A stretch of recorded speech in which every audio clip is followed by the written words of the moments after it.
Bienvenidos a un nuevo programa de personajes de la Venezuela virtual. Esta vez estoy con Máximo Peña, quien se encuentra en Madrid. ¿Cómo estás, Máximo? Bien, bien, bien, bien. Contento de estar aquí en tu programa, Jorge. Ya veremos qué sale, qué logramos, pero bueno, contento de estar aquí. Bueno, estoy, digamos, entusiasmado porque veo que eres un experto en tema paternidad. En algún momento he tenido yo mis discusiones y mis pensamientos sobre paternidad con amigos y esas cosas. Vamos a ver qué sale. Bueno, sí, he escrito un libro que se llama Paternidad aquí y ahora, que se publicó en septiembre del año pasado, del 23. Y bueno, un libro que es, bueno, primero se está vendiendo bien, lo cual es importante, porque vender libros no es fácil. Y luego es un libro en el cual bueno, aporto temas, digamos que es un libro que ha salido, yo tengo una hija de 11 años, y a mí la paternidad efectivamente para mí ha sido una experiencia muy, muy transformadora y luego me he formado mucho en una área de la psicología que se llama psicología perinatal, que es como la psicología que trata todo el tema relativo, incluso ahora se lleva incluso al propio comienzo de lo que es el deseo materno o paterno, el embarazo, el parto, el posparto, el hombre que también ha entrado, que en el comienzo de la psicología perinatal el hombre ni existía y ya el hombre también aparece y existe y todo lo que es, digamos, lo que se llama la crianza temprana, es decir, hasta los 3 años más o menos, ¿no? Entonces, ese periodo es lo que abarca, que son unos periodos de cambio y de transformación tremendo. Yo me he formado en esa área y de pronto me di cuenta, pues eso, yo iba a muchas formaciones en lo que había Jorge eran mujeres, psiquiatras, psicólogos, médicos, etcétera, matronas, y siempre alguien decía, oh, hace falta un libro que le cuente esto a los hombres, ¿no? Hace falta un libro que de alguna manera ponga estas palabras para que los hombres se acerquen a esto que es la maternidad y cómo lo vivimos las mujeres y cómo ellos pueden ser mejores compañeros, ¿no? Y yo en mi doble condición de periodista y de psicólogo, pues como que me lo tomé como de decir, mira, yo voy a hacer ese libro y lo hice, además que me tomé 9 meses hacerlo, así que fue casi que un embarazo y un parto. Y bueno, y ahí está y Bueno, lo que quieras. yo no sé qué generación eres tú, yo soy de los baby boomers y, y bueno, ahorita no soy abuelo, pero estoy en la edad de ser abuelo y además que me gusta mucho observar la sociedad y todas estas cosas. Y bueno, una de las cosas que concluyo es que a pesar de haber sido de esa generación que empujó coche y que cambió pañales y que Mm, empezaron a mm, incursionar en terrenos que antes eran típicos de la mujer, ujú, al final eh, ves que no hubo un cambio realmente en la sociedad que uno diga se debió a eso y tampoco hubo un gran cambio en cuanto a las preferencias de los hijos en cuanto a madre, padre, etcétera. O sea, hay como roles naturales que a pesar de la moda, de lo que sea, siempre se conservan. Yo siempre pienso que a la hora de un divorcio, por ejemplo, tú le dices a los niños que escojan y por supuesto lo más natural es que escojan a la madre. No mm. importa que haya sido el que cambie pañales y que te haya puesto patas para arriba, lo que sea, hay vínculos que son inquebrantables, pues. Digamos, hay unas diferencias.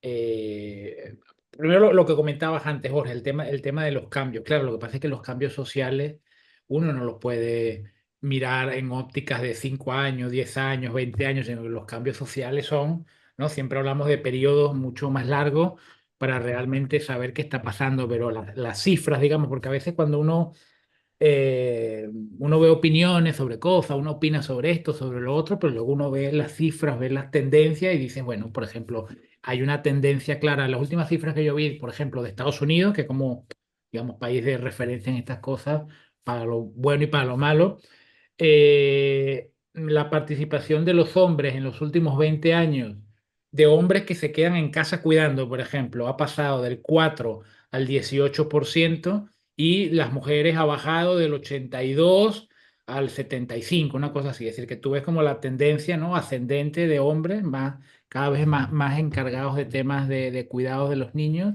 y una tendencia de las mujeres a hacerlo cada vez menos, ¿no? Y además paralelo con mayor incorporación de las mujeres en el mercado de trabajo, ¿no? Hay algo hay un vínculo, es decir, es muy difícil a veces en los seres humanos, Jorge. Piensa tú qué difícil es decir hasta dónde llega la naturaleza y dónde comienza la cultura. Es decir, ¿quién traza esa línea, ¿no? ¿Quién dice este vínculo es de la mujer o esto es naturaleza y esto es muy difícil, ¿no? Pero sí hay, es decir, desde mi punto de vista hay. Es decir, el embarazo, evidentemente, es una diferencia biológica brutal. Es decir, nosotros los hombres, yo en el libro lo pongo, ¿no?, que nuestro mérito es haber eyaculado en el lugar y en el momento adecuado, pero luego nos retiramos y comienza un proceso que transcurre absolutamente en el cuerpo de la mujer. Entonces ya ahí hay una diferencia biológica absoluta, pero no solo biológica, sino también mientras en el embarazo nosotros podemos estar completamente desconectados de ese proceso, la mujer lo está viviendo cada día, o sea, no solamente en unos cambios fisiológicos, sino unos cambios psicológicos, e incluso ahora se sabe cambios en las estructuras del cerebro. Antes se hablaba mucho, Jorge, de las hormonas, ¿no? De cómo las hormonas, no solamente las hormonas son parte de todo un proceso de cambios cerebrales que ocurren en la mujer. Y lo interesante es que se está viendo, porque ahora se están empezando a ver los hombres también. ¿Y qué pasa en los hombres? Pues resulta que los hombres también nos cambia el cerebro con la paternidad. Lo que pasa es que no nos cambia en la misma dimensión que le cambia a las mujeres, es menos acentuado y además es muy dependiente del vínculo que establezcamos con las criaturas, ¿no? Pero, digamos, el embarazo marca una diferencia, luego los 2 primeros años de crianza, el apego de la criatura, del bebé con la mamá es muy, muy fuerte y ahí la labor del papá no es tanto cambiar pañales y tal, que también lo puede hacer, no digo que no, pero me refiero, el apoyo sobre todo es logístico, e ir construyendo ese vínculo poco a poco con el bebé, pero a partir de los 2, 3 años ya se puede empezar a hablar una diferencia en la cual yo en el libro pongo un ejemplo, a mí me gusta que, además porque se escucha mucho, los hombres, no sé cuál será tu caso, Jorge, pero hay muchos hombres que tienen un problema con la lavadora. Yo una vez tenía un paciente que era piloto, no era piloto de avión, entonces yo le decía, o sea, que tú puedes, o sea, tú sabes lo que es sentarse en la cabina de un avión y ver todos los mandos y todo lo que hay allí, la complejidad de eso, y tú eres capaz de despegar un avión, pero no eres capaz de poner una lavadora, ¿no? Es decir, para ti poner la lavadora, joder, eso a él lo conflictuaba, ¿no? Entonces tú dices, claro, es decir, hasta dónde está la naturaleza y hasta dónde está la cultura y hasta dónde los hombres durante mucho tiempo nos hemos desvinculado de los cuidados porque se supone que es que la naturaleza se lo ha reservado a las mujeres. Y allí hay un discurso, digamos, que ya es ideológico y que es cultural, quiero decir, sino que hay Sí, una parte bueno, que sí. eso es de Mm, casa, o sea, tú eres de mm, Venezuela. Yo, por ejemplo, en mi casa teníamos muy reducidos los roles hombre-mujer, pues éramos gente prácticamente. claro, Todos éramos claro. gente, no había ese problema de lavadora o de quién limpia o estas cosas. Recuerdo una vez que la vecina fue a hablar con mi madre porque me vio a mí una vez barriendo la acera. Me dijo que no me permitiera hacer eso en un sitio donde me pudieran ver de afuera, Claro, porque eso estaba mal visto. O sea, que claro, claro. Bueno, imagínate el nivel pero, de estupidez que uno llega, que pensar que claro. porque barres una cosa que encuentras un sucio, mejor no lo haces, no sea que que te cataloguen de homosexual Claro, o de pero cosas así. pero fíjate que había una diferencia, Jorge, entre lo que era tu casa y lo que ocurría en el interior de tu Claro, casa a claro. lo que ocurría afuera, ¿no? O sea, que Claro, había una. claro, o Claro. sea, Mm, eso es así, pero claro, yo, por ejemplo, sí recuerdo el embarazo, por ejemplo, de mi primer hijo, que yo, por supuesto, hice todo eso que tú dices, que uno pues apoya y ayuda como a investigar y nos compramos libros, bla, bla, bla, pero era una cosa muy teoría. mm. Y luego entonces recuerdo que cuando nació me di cuenta realmente que eso era una cosa que iba a durar toda la vida y que no era un día de visita, Ya, ya, ya, ya, sí, sí, sí. ni que era una cosa así que tú decías, bueno, hoy no, mañana sí. sino que era, y hasta tenía así como una crisis existencial, y una vez estaba metido en el baño para esconderme, para poder leer, cosas así, Sí, sí, y sí, sí, entonces sí. veo que había una rejilla por debajo para respirar el baño, y por ahí viene ese niño gateando y mete los dedos, y yo dije, no puede ser que hasta aquí me persigue ese niño.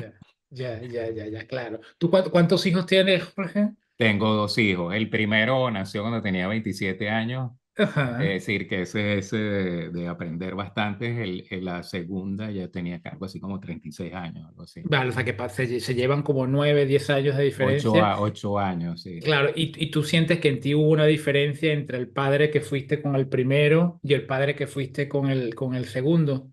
Bueno, claro, o sea, ya mi segunda, mi hija, pues uno ya mucho más experimentado. Yo, sin embargo, te puedo decir que yo fui padre de crianza de mis hermanos gemelos. Yo vengo de una familia que mi madre tuvo hijos a los 50 y pico de años, Mm, digamos, hijos para cerrar los toñecos.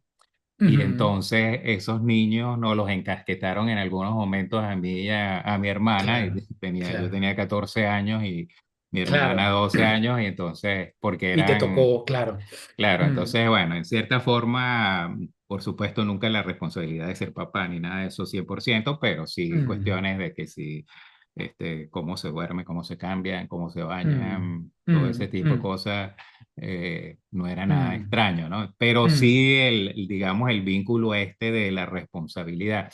El primer día que nació mi primer hijo, yo dije, mm, por primera vez siento ese sentimiento de que ahora soy responsable de alguien. ujú, O sea, ujú. de así de, o sea, nunca lo había sentido, Claro, claro. o sea, nunca, pues estaba con mi novia, comíamos, bailábamos, íbamos para allá, veníamos para acá, amigos, lo que sea, pero hasta ese momento dije, bueno, ahora sí es verdad que como que sí soy responsable de alguien, y me sentí así como que un nivel más importante en este mundo, ¿no? Claro, claro, absolutamente. Es que es una experiencia muy bonita. A mí el ser padre es algo que eso, que me ha removido un montón, que te da esa responsabilidad y además te da algo. Otra de las diferencias con la paternidad anterior tiene que ver con el tema de la autoridad o del autoritarismo, quiero decir, que ahora uno dialoga con los hijos. O sea, yo recuerdo que a mí mi mamá me decía, vístete que nos vamos. Y tú ni preguntabas para dónde, sino que te decían el vístete que nos vamos y tú sabías que lo que te tocaba era vestirte y ya está. Porque, y si te ponías muy tal, tu mamá te metía dos gritos y se acabó, ¿no? Pero con uno hablaban muy poco. En cambio ahora hay algo que a mí me gusta mucho, que es que uno con los hijos habla. Es decir, ayer nosotros los tres nos hemos enganchado, mi mujer, mi hija y yo nos hemos enganchado a una serie que es Las Chicas Gilmore, ¿no? Que está en Ajá. Netflix, una serie muy vieja, una serie que tiene como 20 años, pero la hemos pillado ahora. Pero que para la educación, digamos, sentimental de mi hija, le está viniendo muy bien. Y a nosotros también nos gusta mucho, nos divertimos mucho y nos parece una serie tal. Y ayer, claro, era domingo, terminamos de ver un capítulo a las 10 de la noche y ya mi hija quería engancharse a ver el segundo, ¿no? Y entonces yo ahí tuve que ponerme como de decir, no, no, espera, Maya, yo no estoy de acuerdo, no podemos ver otro capítulo, tal, ya. Pero bueno, ella aceptó y tal. Y luego en la mañana le dije, ya en la mañana le costó levantarse hoy. Y le dije, ¿estás viendo, Maya, que si ayer no podíamos ver otro capítulo porque en el fondo te ibas a acostar muy tarde y hoy no ibas a funcionar bien? Entonces por eso tal. Y así, papá. Es decir, que lo importante es que entonces no es yo macho, autoritario, doy un coñazo en la mesa, un golpe en la mesa y digo, esto se hace así porque yo soy el padre y yo mando, sino que yo intento que ella entienda que si le estoy diciendo que no, es porque para ella es lo mejor. Es decir, que hay un límite, me toca a mí ponerlo, pero yo ese límite lo puedo poner, digamos, diciendo, es que yo soy el hombre y aquí se hacen las cosas así porque yo digo, o yo puedo intentar razonar con ella para que ella entienda que efectivamente la decisión es la mejor. ¿No? No porque la tomo yo, sino porque es lo mejor para la familia el irnos a las 10 de la noche ya a dormir, ¿no? Entonces, eso es un cambio interesante también Claro, en el eso tema. aplica, digamos, a cualquier relación adulto-niño, pues, o sea, lo ideal, pues, desde los abuelos, padres, profesores, todo eso, o sea, que haya un razonamiento de los no y de los sí, que haya Exacto. que se respete, que la persona pueda tener un criterio propio también, es decir, que pueda contradecir y todas esas cosas. Claro. Yo ya tengo 66 años, he pasado por varias etapas ya de esto de compartir con hijos, divorcios, lo que sea. Y bueno, he llegado a la conclusión de que en las familias, en estos grupos familiares, siempre, por lo menos esa es mi impresión, la madre tiene cierta autoridad un poco más que los padres. Y yo, por Mm, ejemplo, con toda esta modernidad y todo eso, pues he estado a nivel quizás de padre, pero casi que de igual. O ujú, sea, los hijos se pueden poner a un nivel más del padre de té a té que con la mm, madre. O sea, hay como la palabra final siempre vendrá de la madre y mm, bueno, eso quizás viene de la parte esta epigenética, de todas mm, estas líneas que hay ahí ancestrales. mm. Eh, y hoy antes de conectarnos pensé incluso, escuchándote en otro podcast y esas cosas, pensé eh, a lo mejor hasta es más fácil sustituir al padre que a la madre, pues desde el punto de vista de consecuencias en la vida posterior del individuo. O sea, si la pérdida del padre a lo mejor pues tiene menos consecuencias, si se puede complementar con otra figura paterna, un padrastro, un tío, todas esas cosas, pero las madres quizás son más fundamentales en el ser, ¿no? Bueno, pero es que fíjate tú que hay culturas en las cuales el padre como tal, o sea, la figura más importante para los niños puede ser, por ejemplo, el hermano de la madre, es decir, el tío. Me refiero a culturas, esto que nosotros llamamos culturas primitivas, que no lo son, pero me refiero a eso, ¿no? A que hay lugares en los cuales el hermano de la mujer es quien hace ese papel, digamos, paterno. Piensa tú que la maternidad, por esto mismo que decíamos, por toda esa carga biológica que lleva dentro, lo que tú dices, yo estoy totalmente de acuerdo. Es decir, de hecho, piensa tú la cantidad de niños en este momento, de cuántas criaturas en este momento en el planeta se están criando sin padre. Es decir, millones de niños Sí. no tienen padre, pero tienen una madre o tienen por lo menos alguna mujer que está a cargo, ¿no? La mamá de la abuela o una tía. Es decir, que la figura de la madre, digamos, es esencial, pero es que es esencial en nuestro proceso de construcción de nuestra psique, porque cuando nosotros somos un bebé, no somos capaces de sostenernos nosotros mismos y normalmente es esa figura materna, esa mujer quien nos sostiene y quien de alguna manera nos hace sentir que el mundo es un lugar seguro. Y cuando nosotros no tenemos ese sostenimiento cuando somos un bebé, entonces luego de adultos hay problemas. Hay un video maravilloso que está en YouTube en el cual hay un experimento que verlo es que es una maravilla. Es una mamá con un bebé como de 8 meses más o menos, ¿no? Y entonces la mamá está ahí interactuando con el bebé, haciéndole cosas. El bebé de pronto señala, y ella voltea hacia donde él señala y se ríen. Tienen ahí una cosa tremenda, ¿no? Y de pronto el que le dan la señal a ella y de pronto ella voltea y cuando voltea está así como una piedra, ¿no? Entonces, el niño, claro, la ve y empieza otra vez a señalarle, empieza a reírse, y la mujer así, la madre, ni se mueve, ni pestañea, ¿no? Seria y así.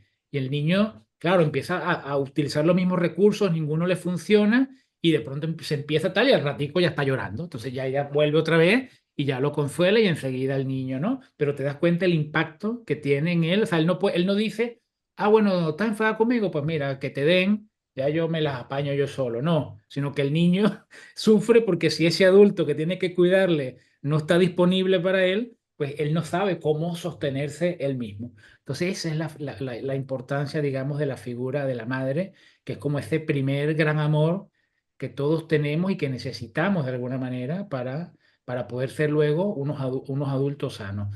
El papá, si está o si no está, pues mira, es decir, lo ideal, evidentemente, lo ideal es que esté y lo ideal además es que esa mamá cuente efectivamente, coño, con alguien que la ayude y que si es el padre de la criatura, pues muchísimo mejor.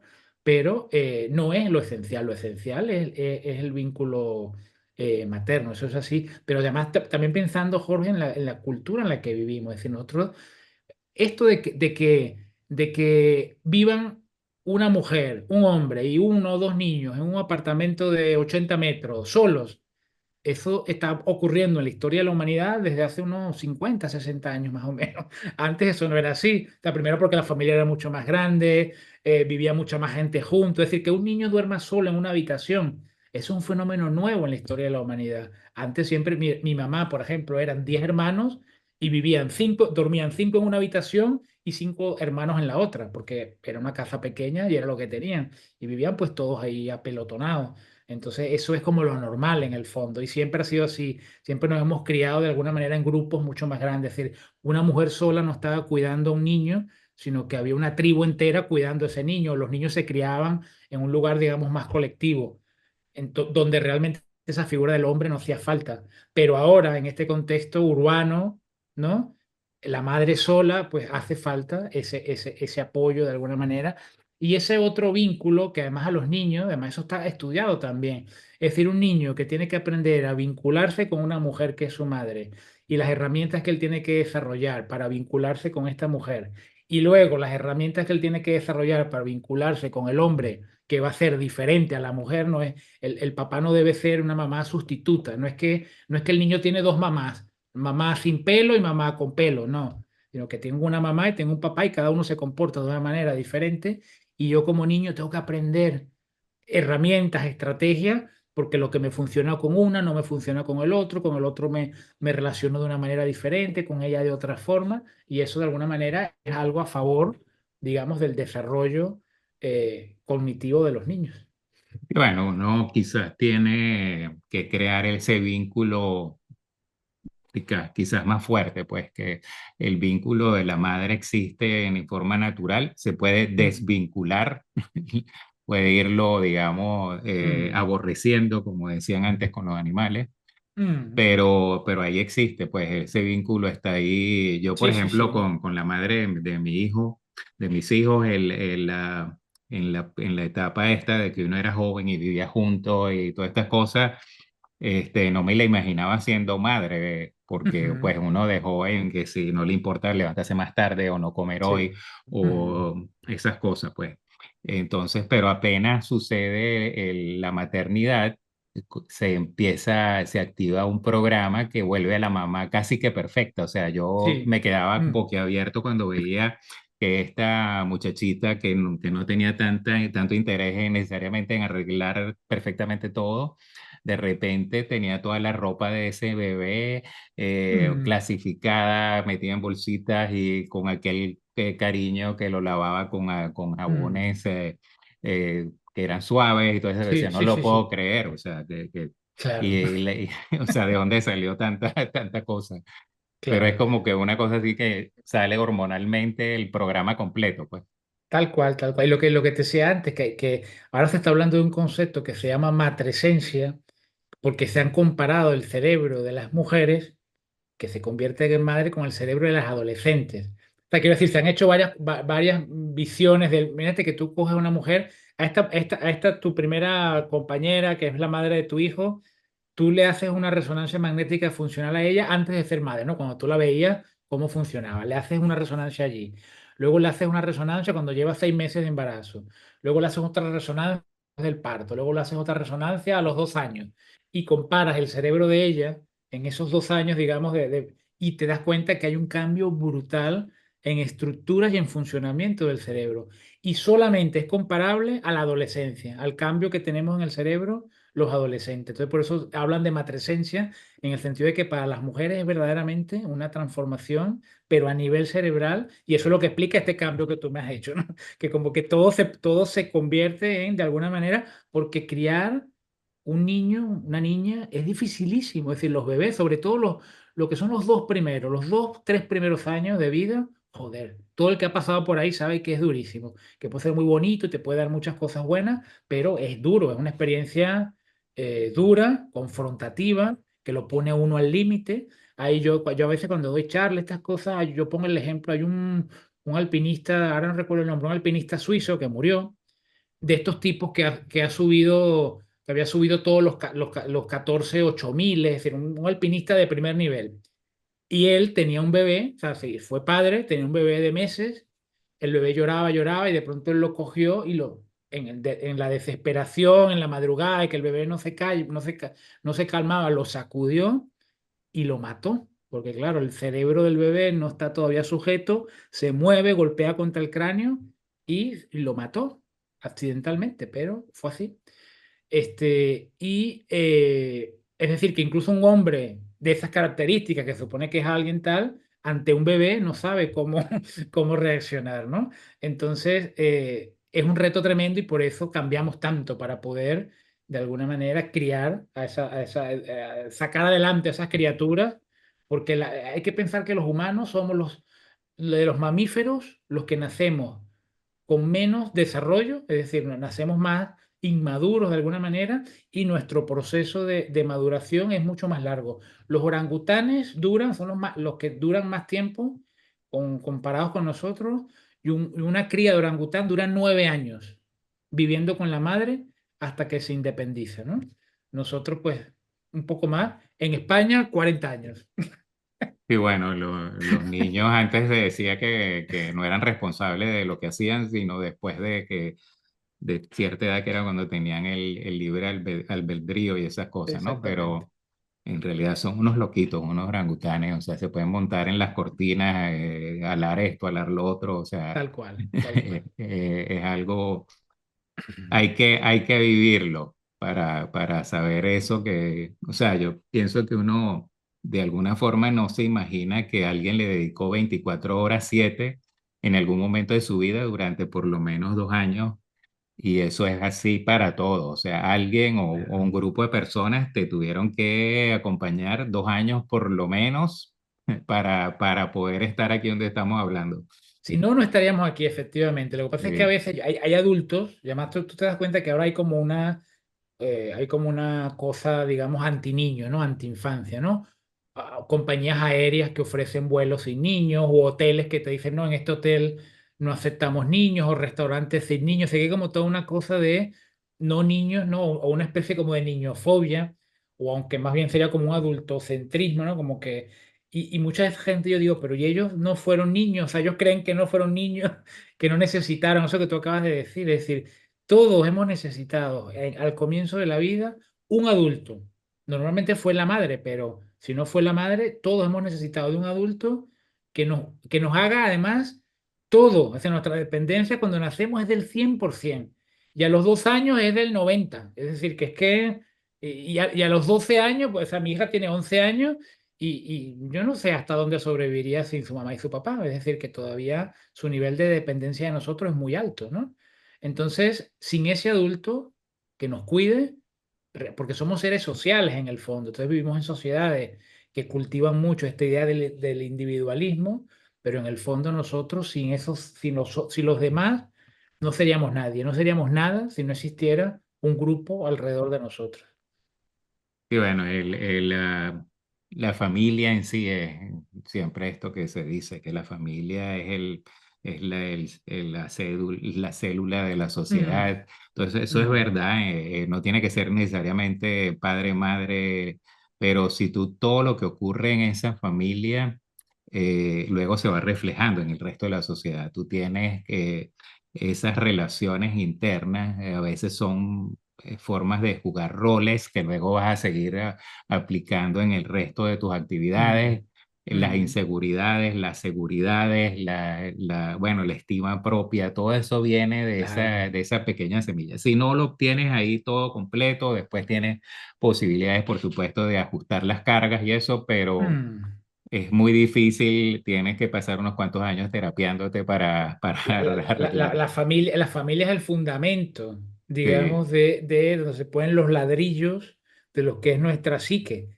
Luego lo que tú dices, luego sí, por supuesto que eso se puede trabajar y se puede tal. Y además que luego se ha visto, además que hay gente que puede tener, por ejemplo, infancias muy buenas y luego la adolescencia es muy mala, luego le pueden pasar cosas en la adolescencia. Muchas personas que los padres se separan en la adolescencia, pero además son divorcios. El problema no es que las dos personas se divorcien, eso no tiene ningún problema. El tema es cuando hay guerra, o sea, cuando se vive con sufrimiento, ¿no? Y con una situación de conflictividad, eso le causa mucha inestabilidad. Además, el tema a veces cuando tienes los cambios de casa, las mudanzas, tal, eso a los niños los altera mucho. Luego temas de sufrir bullying, de sufrir, digamos, acoso en el colegio, eso es tremendo. El tema de sufrir abusos sexuales, es decir, ayer salían las cifras de la ONU, es decir, una de cada tres mujeres ha sufrido abusos sexuales. Es una brutalidad. Entonces, ¿cuántas chicas han tenido una buena infancia y resulta que a los 13, 14 años, y además normalmente es alguien conocido, quiero decir, no es un extraño en la calle, sino normalmente es un tío, un familiar, un vecino, o sea, alguien de su entorno que abusa sexualmente de ella y eso les marca de alguna manera luego lo que es el resto de su desarrollo, ¿no? De su vida. Y además si hay un embarazo luego, imagínate cómo eso las aparta de alguna manera de lo que sería ese camino ideal de seguir estudiando y de seguir formándose, ¿no? Entonces, eh, es fundamental, el tema de la familia es fundamental, pero luego hay todos otros factores que intervienen, ¿no? Hasta que uno se convierte en adulto, pero yo nunca he tenido aquí en la consulta a nadie que me diga, yo tuve una infancia feliz. Tú a mí me quisieron mucho de niño. O sea, cuando tú estás con alguien aquí siempre hay un rollo. O hay un papá que desapareció, que en el caso de Venezuela, pues sabemos del país que venimos y cuántos hombres pues no tenían hijos y no se encargaban. Y luego yo he tenido gente aquí pues que de alguna manera su problema empieza allí, porque entonces sienten, en vez de decir, joder, qué padre tan sinvergüenza tuve, que sería como ese es el pensamiento, digamos, del adulto. Pero el niño no dice, ah, mi papá es un sinvergüenza, sino que el niño dice, hay algo malo en mí. O sea, hay algo malo en mí por lo cual mi papá no me ha querido. Es decir, se culpan a sí mismos y no culpan al adulto, sino que sienten que es algo que hay malos en ellos. Y luego de adultos son personas que sienten que hay algo profundamente malo en ellos, por ejemplo. Entonces, esa es la importancia, ¿no? De ¿Y que lo que nosotros hacemos en la infancia... tú crees que hay Ujú, una diferencia entre, vamos a poner el caso de europeo y latino, entre, no sé, una madre alemana viviendo sola con su hijo, o aquí en Austria, por ejemplo, yo creo que una vez escuché algo así que era como que, por supuesto, también hay padres viviendo con sus hijos, pero que el 40%, algo así, de las familias eran monoparentales y de ujú, madre, pues. ¿Tú ujú. crees que hay una diferencia entre esa relación de los hijos de estas sociedades con respecto a, por ejemplo, las monoparentales de los latinos? ¿No crees tú que también es cultura latina esto de traspasar el problema pareja a los hijos y de empezar a señalar a los ausentes y de echarle la culpa a los que no están y toda esa cosa? Y a lo mejor, no sé, yo creo que me atrevería un poquito a decir que aquí Mm, no se basa tanto en eso, sino las personas viven un poco más, bueno, así es la vida, yo soy libre ahora, somos tú y yo, pero tu padre de alguna mm, forma, sí, es tu padre, claro. eh, Pero fíjate cuál es la diferencia, Jorge, y es que esas mujeres monomarentales, igual como pasa en España, normalmente es por decisión propia. Quiero decir, no es que haya un exacto, sí, hombre que ha desaparecido. No, que éramos pareja, quedé embarazada y el tipo sale corriendo. No, que es lo que pasa en nuestros países. O hombres que directamente pues van teniendo relaciones y sí, van Pipi dejando loco, mujeres embarazadas sí, y eso no va conmigo, sino que en el caso europeo se da mucho la mujer que pues llega a determinada edad y dice, mira, yo quiero ser madre y lo hago sola, o sea, lo hago en pareja o lo hago sola. O sea, es que es un proyecto individual de ella. Entonces, en ese caso no hay un niño o una niña que crezca con la sensación de fui abandonado por mi padre. No, no, es que nunca o sea, nunca fuiste parte de un proyecto de ese tipo. Es diferente cuando tú de pronto has crecido con un padre y tú dices, joder, sí, yo recuerdo de niño, mi papá venía y tal, y de pronto desapareció, de pronto un día no vino más, yo veía que mi mamá hablaba por teléfono con él, no sé qué cosa, y de pronto yo dejé de ver a mi papá. Entonces eso es diferente porque eso ya sí causa, digamos, una herida, porque era alguien que había y que de pronto deja de estar. Mientras que en el otro caso normalmente tiene que ver con es otra forma de alguna manera de venir al mundo. Has venido al mundo porque una mujer te deseó muchísimo y hay un papá que está por ahí, pero luego tú te das cuenta que esos adultos en España está pasando mucho. De, por ejemplo, niños, niñas concebidos por inseminación artificial o digamos, en procesos de este tipo y que luego quieren saber quién es su padre porque les interesa, porque quieren saber un poco sus orígenes, porque si te fijas, eso es como un derecho humano el decir sí. de dónde vengo yo, ¿no? Biológicamente, de dónde procedo yo. Y bueno, no, nunca, yo pienso que no hay ninguna situación que uno tenga clara 100%, pero por ahí van los tiros, pues, o sea, ¿cuál es Mm, la... yo siempre trato en muchas situaciones de decir cómo sería el hombre natural, el hombre primitivo, cómo sería este rebaño. Este, habría un grupo de gente, habría un macho alfa, a lo mejor, así no fuera el papá de todos los niños, los becerritos que habían ahí, de alguna forma ese macho alfa influiría en la crianza, de alguna forma ese podría ser el abuelo, a lo mejor el más fuerte, el cacique, lo que sea, claro, claro, y eso da los roles y luego viene hasta el enfrentamiento con ese macho alfa en algún momento o con claro. las hembras con respecto a la atención del macho alfa. Claro, todo eso hemos pasado, la civilización lo ha planchado de alguna forma, lo ha anulado de alguna forma, pero siempre hay algo por ahí de que nos sale el hombre primitivo, la mujer primitiva sale de vez en cuando por ahí, ¿no? Claro, pero fíjate tú que eso que me encanta esto que comentas, Jorge, eso del hombre primitivo y la mujer primitiva, uno lo puede rastrear, ¿no? Y lo que uno encuentra es, digamos, diversidad. Por ejemplo, cuando uno hace estos rastreos, si pensamos en los primates, tú tienes los chimpancés, en los cuales esto que tú acabas de decir, hay un macho alfa, de hecho el macho, o sea, el chimpancé que más golpea a las hembras es el que termina siendo el padre, ¿no?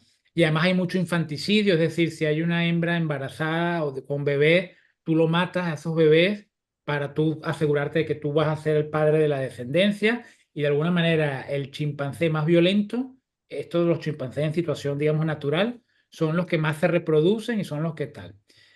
Tienes a unos primos de los chimpancés que son los bonobos, que están separados, eso es una cosa maravillosa, que están separados por el río Congo y de pronto evolutivamente se separaron. Y los bonobos pues se parecen a los chimpancés, pero entonces resulta que son unas sociedades, son matriarcales, es decir, gobiernan alianzas de hembras. Es decir, los machos están de alguna manera en un segundo plano porque las que gobiernan son cinco o seis hembras que están unidas, ¿no? Y que atacan a los machos cuando un macho se sale, digamos, de tal.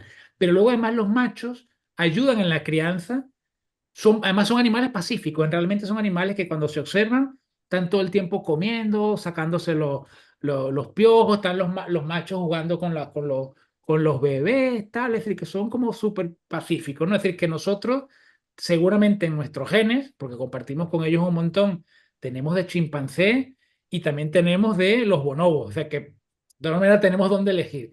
Luego, otro tema interesante, lo de la paternidad. Hay un antropólogo que se llama Malinowski, que estuvo en la Polinesia francesa en 1920 por ahí, en el grupo eran las Islas Trovián, en el grupo con que él estuvo, no conocían la paternidad. Quiero decir, no sabían que de la relación sexual, 9 meses más tarde, nacía un bebé, sino que ellos pensaban que las mujeres tenían hijos por otros motivos, no por la relación sexual. De hecho, el informante, uno de los informantes de Malinowski le dice, pero si hay adolescentes que están inundadas de semen y no son madres, entonces no puede ser por eso, ¿no?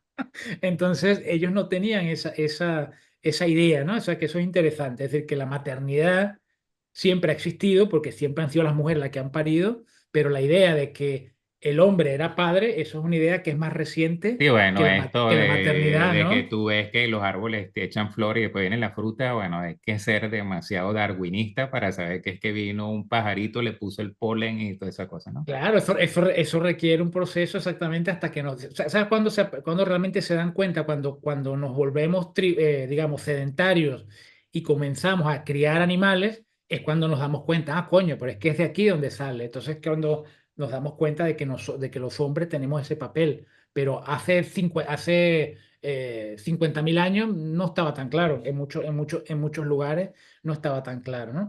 Pero luego tienes en la actualidad tribus también en las cuales los hombres, los machos, pasan, hay unos que se llaman la tribu se llaman F, así como la agencia F de noticias, los F son pigmeos.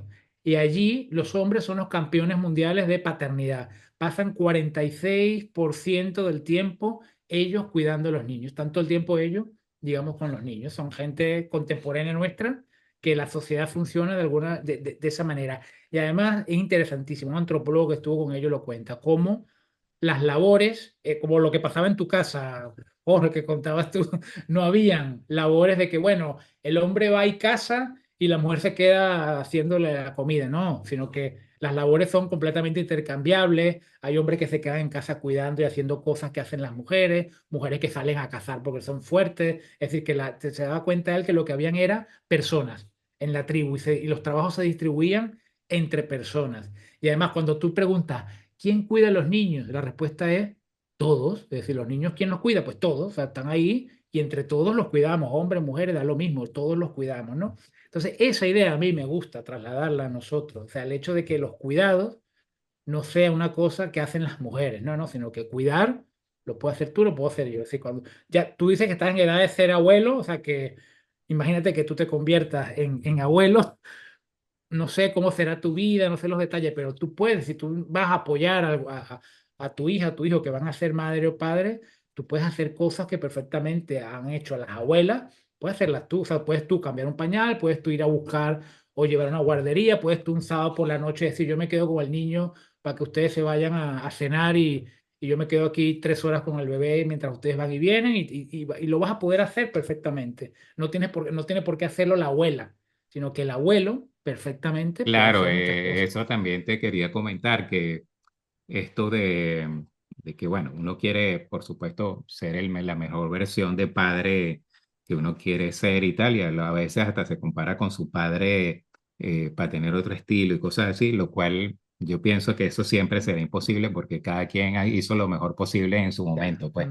mm, Estoy seguro que mi padre quiso ser mejor que su padre y así, ¿no? Siempre, ya. Sí, sí, o sí, sí. uno siempre trata como pues de hacer lo que está a su alcance, por lo general, las personas normales, pues. Mm, Pero claro, entonces después yo, por ejemplo, eso lo observé con mi padre, que él, la edad le dio la capacidad de ser más un abuelo típico, ujú, lo que se espera de un abuelo de estos que tú sabes que son cariñosos, lloran cuando se van los niños, mm, se emocionan, mientras que mi madre era una abuela más bien más circunspecta, o sea, sí. Ujú, le tocó más vieja también, o sea, tenían 5 años de diferencia, entonces ujú, ujú, era quizás una abuela menos abuela de libro, ujú, mientras ujú. que el abuelo era un abuelo más de libro, Sí. siendo que de joven era un abuelo, era un padre más, menos involucrado. O Ujú, sea, ujú. porque era así que él Claro. veía que la vida era natural y pase lo que Ujú, pase, pues, o sea. Pero ujú. entonces, claro, después de los años uno dice, bueno, pero este es el abuelo ideal, ahora se convirtió en llorón y ahora se convirtió en Claro. mimón y estas cosas, ¿no? Claro, claro, claro. Pero fíjate que tú dices, pero claro, cuando era padre era menos involucrado y Sí, seguramente la madre sí lo era, y entonces luego los roles se intercambian porque la madre, que ahora es abuela, dice, mire, ya yo he criado, ya estoy harta de haber criado, y ya está, y él, y además eso lo dicen muchos hombres, que de pronto en muchos, además lo he escuchado mucho en hombres mayores, que dicen, me encanta ser abuelo porque reconocen que cuando fueron padres pero que era su época, es decir, estaban desconectados de la crianza, porque bueno, mi trabajo era, o sea, yo lo que hacía era ir a trabajar y traer el dinero a la casa. Y luego lo que pasaba en la casa ya no era asunto mío de alguna manera, ¿no? Y vivieron desconectados de la crianza y luego han dicho, joder, y ahora de abuelo, que puedo estar con mi nieto, que disfruto de él, que lo llevo a un parque, que hago cosas con mi hijo, lo estoy disfrutando, lo que no disfruté cuando fui padre, porque ahora sí lo puedo hacer. La ventaja de ahora es que los padres podemos disfrutar de alguna manera de efectivamente tener un vínculo cercano con los hijos, y además que eso nos transforma. Yo tengo un cuento, una cosa que me pasó una vez bueno, estoy con mi hija, todavía no tenía 3 años, porque todavía iba aquí en España, digamos, con los 3 años, es cuando comienzas ya la educación, digamos, infantil formal. Antes de los 3 vas a guardería, digamos, y ella iba pues todavía a una guardería, o sea que tenía 2 años y pico. Yo venía en el metro de Madrid, y además recuerdo que venía en Twitter peleando literalmente con Pablo Iglesias, que luego me bloqueó, ¿no? Entonces, vengo yo, la cojo en la guardería, nos vamos al parque que estaba al lado, estamos como en el arenal, ella está ahí con la palita y el tal, y yo de pronto veo que ella está ahí como jugando y de pronto yo me saco el móvil del bolsillo y me meto ahí en Twitter a ver si tal. Y de pronto ella, seguramente ya llevaba rato desconectado de ella, y de pronto ella agarró con la palita y me hizo así en la frente. Katana, y me dio. Entonces llega el momento, claro, me tal, pero luego me di cuenta que ella tenía razón. Es decir, que ella tenía Aquí y razón. ahora. Claro, porque yo no podía estar ahí con ella y estar con el móvil en la mano, no. Es decir, si estoy con ella, estoy con ella. Y ella de alguna manera, su manera de reclamármelo fue dándome con la pala en la cabeza. Entonces uno aprende, o sea, uno aprende efectivamente. O sea, yo ahora ya tiene 11 años, claro, ahora ya estamos en la lucha de ¿cuándo voy a tener un móvil? Pues no vas a tener todavía el móvil, pero claro, yo no le puedo decir a ella, no vas a tener todavía un móvil así, con el móvil en la mano, no, sino que a su vez yo tengo que entonces, yo también trabajar eso conmigo mismo, porque yo no puedo decirle a ella que tú no puedes tener un móvil si estoy yo diciéndoselo con el móvil yo en la mano todo el día. Entonces, uno puede Mira, aprender mucho de los hijos. esto, escuchando de hablar y también por lo que uno ve y todas esas cosas, con lo que me ha tocado a mí, eh, bueno, vienen estos memes también que lo dicen, de que hemos sido como estas generaciones mías y posteriores, hemos sido como demasiado en estas partes del mundo, quizás, y en algún estrato social, quizás en Venezuela hemos sido como más conscientes de lo que le pasa a los hijos, pues hemos estado como más, más arriba de eso, hemos tenido menos hijos, hemos podido ver más lo que le está pasando, Mm, pobres niños a veces de que tienen a dos adultos mirándolos y viendo que pueden ayudar y no los dejan quizás expandirse haciendo mm, errores, lo que sea. Eh, ¿Crees que eso a la larga ha sido mejor? Y por otro lado, bueno, estas familias con pocos hijos eh, también le privan, no es que esté propagando, promoviendo que tengan más hijos, pero eso es lo que hay. Este intercambio de relaciones de estira y encoge que ocurren en las familias con 6 hijos, con 5 hijos, en que tú tienes una mini sociedad ahí en la que ya tienes que mm, negociar, perder, mm, ganar, mm, llorar, gritar, a que te pellizquen y claro, luego sales al mundo en que ya estás preparado con distintas formas de haber perdido, mm, distintas formas de haber ganado, que no sé. mm, mm. Bueno, pero eso también se puede vivir, digamos, por ejemplo, mi hija es hija única, ¿no? Pero eso ella lo está viviendo en el colegio, por ejemplo. O sea, en el colegio yo me doy cuenta que ella vive eso, o sea, ella vive toda esa situación en la cual, o sea, que es importante uno pensar de que los niños tienen, digamos, múltiples, todas las personas tenemos múltiples factores que nos influyen, y la familia es, pues, uno que es muy importante, pero que además va perdiendo importancia en la medida en que vamos creciendo, ¿no? Digamos que yo ahora impacto menos en mi hija que lo que yo impactaba hace 5 años, por decir algo, ¿no? Sino que ahora ella tiene otras influencias que ya no soy yo y la mamá, ¿no? Entonces, depende de cómo uno, es decir, la crianza es un arte, porque es el arte de entender de que tú, cuando tienes un bebé, ese bebé necesita 100% de ti. Y cuando, por ejemplo, yo voy con mi hija, salimos, yo vivo en Madrid, el colegio no está, digamos, al lado de la casa, sino que implica caminar 10 minutos hasta la parada del autobús y allí coger un autobús, pues otros 10 minutos, ¿no? Entonces, yo, por ejemplo, hoy tenía un paciente presencial aquí a las 10 de la mañana, entonces lo que hice fue, Maya, la acompañé hasta la parada del autobús, ella se subió sola en el autobús y ya se fue sola al colegio. Eso está comenzando a pasar este año. Yo me regresé porque necesitaba terminar de tener todo listo y de preparar la sesión para recibir a esa persona. Entonces, claro, ya yo puedo hacer eso. Hace 3 años era imposible. Hace 3 años yo no podía dejarla a ella sola en la parada del autobús, sino que tenía que dejarla en la puerta del colegio. Entonces, la crianza es el arte de uno irse adaptando a lo que tu hijo necesita. Es decir, los niños necesitan explorar el mundo, pero necesitan una base segura a la cual regresan. Entonces, uno tiene que soltarles la cuerda para que ellos exploren, para que se equivoquen, como tú dices, y aprendan, pero sepan que tienen a dónde de alguna manera regresar. Y uno va retirando apoyos en la medida en que ellos van creciendo. Es decir, cuando tienen 3 años, uno le ayuda a ponerse la chaqueta, y ahora mismo yo, a mi hija, yo, pues evidentemente que se la pone ella, y la discusión es, ¿llevo o no llevo chaqueta? Y yo, Maya, haz lo que tú quieras. Es decir, si tú quieres pasar frío, digo, es tu rollo. Tú decídelo. No, no quiero llevar chaqueta, pues no la lleve. Hoy se fue sin chaqueta. Estaban haciendo 11 grados, entonces yo dije, bueno, venga, no pasa nada.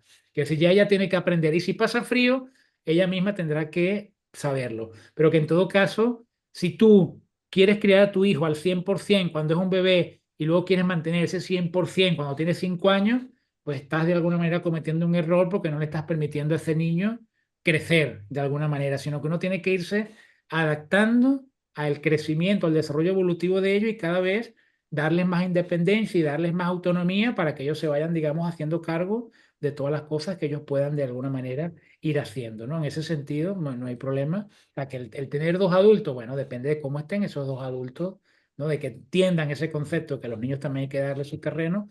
Y luego, lo que me decías antes, evidentemente, esa riqueza de las familias grandes, pero yo recuerdo un cuento de mi mamá, que mi mamá tenía un hermano que se llevaban prácticamente 9 meses, que peleaban mucho, entonces los amarraban uno contra el otro, además, los amarraban barriga con barriga, mi abuela.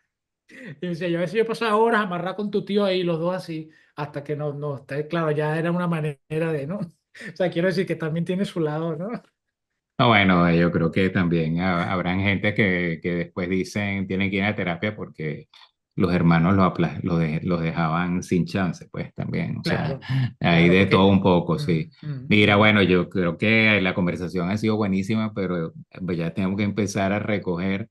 Mira, todos los que pasan por aquí, yo les digo, bueno, ¿cuál es tu definición de la felicidad y cuál es tu eslogan en esos días que la cosa está difícil, que uno tiene que decirse algo para salir debajo de la colcha? Mi definición de la felicidad, joder, pero no sabía que me iba a preguntar eso. Mira, me lo hubiera preparado, pero mira, mi definición de la felicidad, o una definición que leí una vez que a mí me encanta, es que uno es feliz cuando uno no quiere estar en un lugar diferente a donde uno está. O sea, quiero decir, cuando tú estás en un lugar, o sea, cuando tú estás en un trabajo, o en una relación, o en una ciudad, o en un lugar donde donde tú no te quieres ir corriendo, quiere decir que tú eres feliz, ¿no? Porque estás viviendo, digamos, plenamente en ese lugar, ¿no? Eso con respecto a la idea de la felicidad. O sea, que la felicidad no es un estado de... No, no, sino que la felicidad sencillamente es sentirte bien con lo que tú estás haciendo, ¿no? Y dentro de ese sentirte bien, habrán días malos, días mejores, días peores y días estupendos, pero es sencillamente sentir que tú no quieres estar en otro lugar o que quieres estar haciendo otra cosa, ¿no? Digamos que esa sería la definición de la infelicidad. Si tú estás en un trabajo, por ejemplo, y todos los días cuando te levantas por la mañana, sientes aquí en la tripa así sustito y dices, joder, yo no quiero ir a ese trabajo, pues probablemente porque eres infeliz. Si quisieras estar en otro lugar, pues eres infeliz en ese trabajo. Y si tú te levantas en la mañana y vas con ganas, pues quiere decir que eres feliz en tu trabajo. Eso no significa que a lo mejor el sueldo no es muy bueno o que tengas un compañero, una compañera que tal. Bueno, sí, pero en general eres feliz en ese lugar, ¿no? Entonces, para mí eso sería la felicidad, ¿no? El querer estar donde uno está. Y luego, en cuanto a qué se dice uno en esos días, digamos, donde uno está mal, fíjate tú, depende de la situación. Quiero decir, por ejemplo, los pacientes con esquizofrenia, se les recomienda, una de las cosas que se trabaja es ellos trabajan lo que es el contacto, lo que se llama el contacto con la zona exterior. Los pacientes con esquizofrenia tienen un problema con lo que se llama la zona intermedia, es decir, están de pronto metidos en sus pensamientos o escuchando voces que le vienen o están todo el tiempo en un mundo mental muy doloroso. Entonces tú le dices, contacta con la zona exterior, es decir, con tu sentido que hay delante de ti en ese momento tangible que tú puedas tocar, ver y cuando uno contacta con la realidad, imagínate que tú terminas ahorita de hablar conmigo, entonces tú de pronto te volteas y contactas con la realidad del sitio donde tú estás, que por cierto veo que tienes un montón de obras por detrás y se ve que es un lugar bonito, me apetece como ir a curiosear, ¿no? A lo mejor tú dices, bueno, mira, hace falta hacer esto, hace falta hacer lo otro, o sea, como contactar con esa realidad que tienes de alguna manera delante de ti y intentar fluir con esa demanda, digamos, del momento presente, ¿no? El no quedarse enganchado con cosas pasadas o el no estar de alguna manera intentando adivinar el futuro, preocupándose por cosas que probablemente ni siquiera ocurran, sino al intentar conectar con lo que tengas de alguna manera en ese momento delante e intentar resolver eso que tienes delante.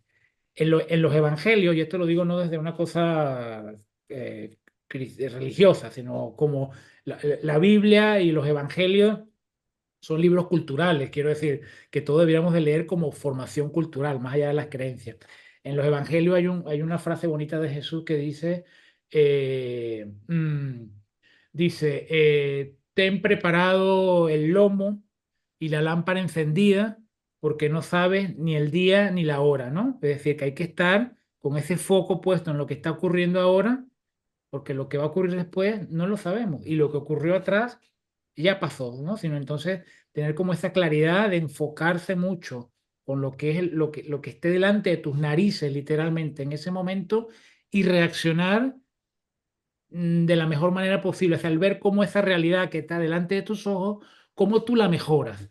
Hay gente, Jorge, que está permanentemente reclamándole al mundo cosas, o sea, que está en posición de qué me va a dar el mundo, o qué me va a dar la vida, o qué me va a dar Dios, o sea, qué me va a llegar, ¿no? Y a mí me gusta el pensar exactamente lo contrario. Es decir, yo creo que lo que Dios o la vida o la naturaleza, lo que querramos decir, ya nos los dio dándonos la vida y que somos nosotros los que tenemos que ponernos en posición de qué voy a dar yo. Es decir, qué aporto yo a este lugar, qué aporto yo a esta situación, cómo contribuyo yo a que esta realidad que tengo delante de mis narices mejore, ¿no? Creo que esa es Sí, una bueno, manera. me parece fabuloso todo lo que has dicho. Siempre me sorprende alguien con una definición de felicidad. Uno a veces dice, habrá todavía una definición de felicidad nueva, algo nuevo, pero mira, esta que dijiste hoy me parece buenísimo. Pues, o sea, si tú estás contento contigo mismo, con el lugar, con la pareja, con el trabajo, estás feliz. O Está sea, feliz, ya está. y claro, habrán los momentos de máxima o mínima felicidad, pero no hay nada, no hay ninguna piedra en el zapato, pues estás bien. Claro, Eso claro. está, me encanta. Bueno, y claro, yo sí estoy de acuerdo con esto de que, que uno tiene que tratar, digamos, de buscar, de tener el sentido de aventura, pero lamentablemente, eh, bueno, eso de que cada cabeza es un mundo es verdad también. O sea, las realidades que cada quien percibe son tan distintas a veces que uno no puede comprender el por qué una persona puede ser tan pesimista o tan optimista con respecto a la misma situación, Mm, que tú dices, bueno, a veces otros tienen más euforia que tú, otros tienen menos euforia que tú, mm, pero así somos, pues somos heterogéneos y tal hay cual, que vivir con nosotros y con los tal otros. cual, tal Mira, cual. bueno, te agradezco muchísimo esta conversación, provoca tenerla como por 5 horas, algo así. Gracias, Jorge. O sea, ha pasado rápido, ¿verdad? Digo, Sí, ha sido algo. esa cosa así de que el tiempo es relativo, ¿no? Ojalá, ojalá los que nos escuchen también digan, ah, mira, esta conversación estuvo bien. Digo Sí. que esta sensación subjetiva tuya y mía pase también a las personas que nos escuchen y y que se sientan a gusto, que se hayan reído o que reflexionen un poco sobre cosas que hemos hablado, ¿no? Y bueno, interésense por lo que ha escrito Máximo en ese libro, los que son papás, los que van a ser papás, los que no quieren ser papás, los que quieren ser luego padrastros, lo que sea, ahí debe haber bastante que sacar y que reflexionar. Y bueno, vamos a poner sus redes sociales para que lo contacten y haya otras formas de llegarle a esta persona que, bueno, que se ve que tiene bastantes cosas que nos puede compartir. Te mando un abrazo y espero que, bueno, que sigan los éxitos, que siga la vida común y corriente, que el padre escriba luego libros de más avanzados y bueno, ahí te vamos a tener en la lupa. Un abrazo. Muchas gracias, Jorge. Un abrazo. Gracias por la invitación. Ha sido un gusto hablar contigo. El mío, gracias.